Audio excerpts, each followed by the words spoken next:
I don't actively court controversy. I felt like when I read the book in that scene of molestation, it was such an important scene, and it was so important what was happening emotionally, and it was so important to see that it was a complicated issue, that as a character Jasira was curious, that she was experiencing some physical sensations that were pleasurable, that she was getting the kind of attention that getting some attention where she was feeling intimate with somebody, which was sorely lacking in the rest of her life. I did make a point to focus on the characters' faces, to see what was going on emotionally.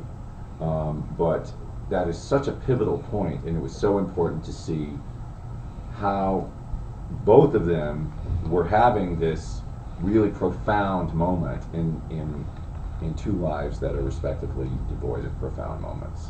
And that is sort of one of the dynamics that allows an experience like this to happen on such a tragically regular basis.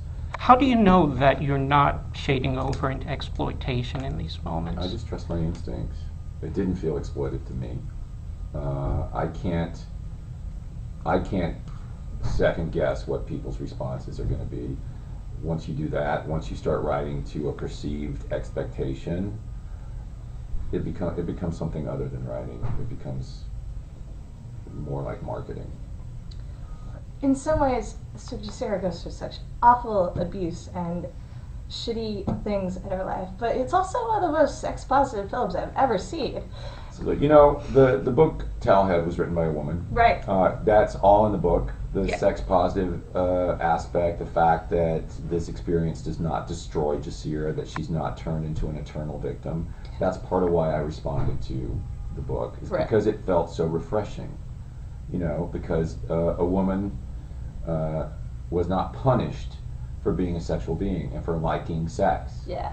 And I think it's silly that it seems so unusual, given how much as a culture we condition young girls and women to basically seek their self-esteem from being a sexual commodity, by basing their sense of self on how desirable they are to men. Right. So I think there's a big disconnect there. And I felt like Alicia's book was really, really truthful.